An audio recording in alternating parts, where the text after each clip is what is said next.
Hello दोस्तों, आज की कहानी अगर अच्छी लगे तो प्लीज़ मेरी वीडियो को लाइक और चैनल को सब्सक्राइब करें। रीमा आज सुबह से ही बहुत उदास और परेशान थी। माँ के बार बार पूछने पर भी उसने कुछ नहीं बताया। वह अपने कमरे में सुबह से ही बैठी हुई थी। आज उसने अपना फ़ोन भी बहुत ज़्यादा इस्तेमाल नहीं किया था। दोपहर का समय था, घर में लंच की तैयारी चल रही थी।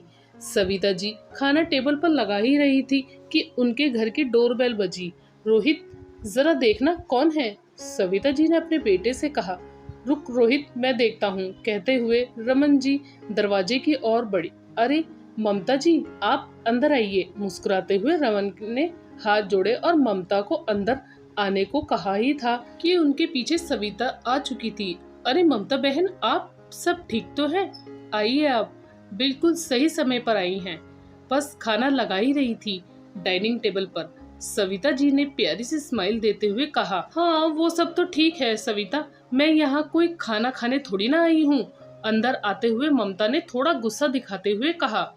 क्या हुआ बहन जी, आप तो नाराज हो रही हैं, कोई बात हुई है क्या? रजत जी ने प्रश्न सूचक निगाहों से देखते हुए ममता जी से पूछा। ममता ने उनके प्रश्नों का उत्तर न देते हुए कहा। रीमा कहाँ है? जी वह अपने कमरे में है, अभी बुला देती हूँ। पर क्या उसने कुछ किया है? सविता जी ने फिर से वही प्रश्न किया। रीमा का जिक्र चल ही रहा था, तब तक वह भी अपने कमरे से निकलकर डाइनिंग टेबल में आ जाती है। रीमा, पर ये बताओ, तुम कल से सोहन से बात क्यों नहीं कर रही हो और अपना फोन क्यों बंद करके बैठी हो? ममता ने कड़क तेवर में कहा। अब घर के सारे सदस्य सहित ममता भी रीमा को ही देख रहे थे। देखो, सोहन बहुत ही इमोशनल और हटीले स्वभाव का लड़का है। अगर तुम दोनों के बीच कुछ हुआ है तो तुम अपनी ओर से सॉरी बोलकर बात खत्म करो।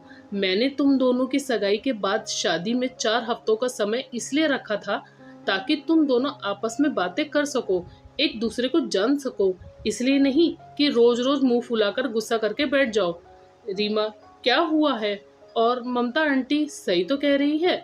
अरे छोटे मोटे झगड़े तो अक्सर होते ही रहते हैं। अब हमें ही देख लो, शादी के इतने दिनों बाद भी तेरी माँ मेरे से रोज झगड़ा कर लेती है, फिर भी मुझे ही सॉरी बोलकर मामला खत्म करना ही पड़ता है। रमन ने रीमा से कहा। आप तो रहने ही दो बेटा। रीमा, अगर कुछ हुआ है तो हमें बताओ। कल को आपकी शादी सोहन से ही होनी है। इतना अच्छा लड़का हमें फिर नहीं मिलेगा। ममता दीदी सही कह रही हैं। सविता ने भी रीमा को समझाने की कोशिश की। रीमा, हम तो अपनी दोनों फैमिली के भले के लिए कह रहे हैं। शादी के इनविटेशन कार्ड तक बढ़ चुके हैं, सारे रिश्तेदारों को पता चल चुका है। अब अगर कुछ होता है तो क्या कहकर उन्हें मना करेंगे? ये हमारी दोनों फैमिली की इज्जत का सवाल है। और अब ममता ने सविता की ओर देखा।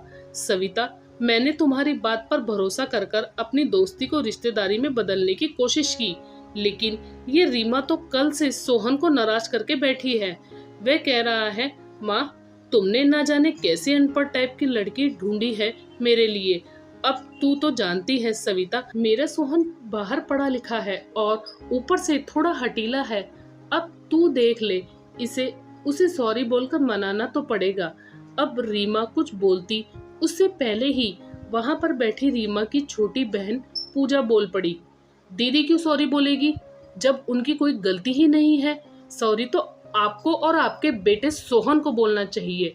पूजा की बात सुनकर सब के सब हक्के बक्के और हैरान होने लगे। क्यों पूजा, ये क्या कह रही है तू?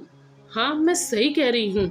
कल रात को सोहन जी वीडियो कॉल पर दीदी की प्राइवेट फोटो मांग रहे थे और जब दीदी ने ये सब करने से मना कर दिया तो अनपढ़ गंवार को बोलकर मुंह फुला लिया। यही पढ़ाई की है क्या उन्होंने बाहर जाकर? पूजा ने गुस्से में बोला। नहीं नहीं, ऐसा नहीं है, तुम शायद गलत समझ रही हो। वे क्या है कि सोहन जरा मॉडर्न टाइप का लड़का है तो बोल दिया होगा, इसमें कौन सी बड़ी बात है। और वैसे भी आजकल तो ये सब नॉर्मल हो गया है। सोशल मीडिया के जमाने में ममता ने झूठ मूठ की सफाई देकर अपने बच्चे को बचाने की कोशिश की। अभी तक शांत रीमा अब बोल पड़ी। आप सही कह रही थी आंटी जी कि यह हमारे दोनों परिवार के लिए इज्जत और नाक का सवाल है। पर अब सोचने वाली बात यह है कि नाक किसकी कटी है, आपके परिवार की या हमारे परिवार की?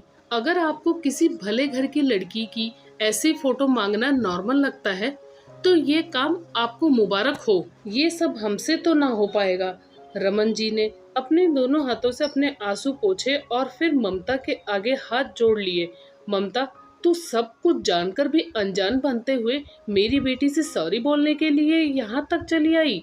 पर कोई बात नहीं, मैं तेरे घर पर तेरे बेटे की इस हरकत पर ये भी कहने नहीं आऊँगा कि तेरा बेटा मेरी बेटी के आगे सॉरी बोले, क्योंकि इतनी छोटी सोच रखने वाले इंसान को मैं अब दोबारा देखना भी पसंद नहीं करूँगा। अब तुम जा सकती हो। ममता अब कुछ बोलने लायक ही नहीं रही थी। वह अपना सा मुंह लिए चुपचाप वहां से जाने लगी। रमन और सविता जी अपनी बेटी को अब गर्व से सीने से लगाते हुए कहते हैं, ऐसे पढ़ा लिखा होने से अनपढ़ गंवार होना ही लाख गुना अच्छा है। दोस्तों, आपकी इस कहानी में क्या राय है, हमें कमेंट करके जरूर बताएं।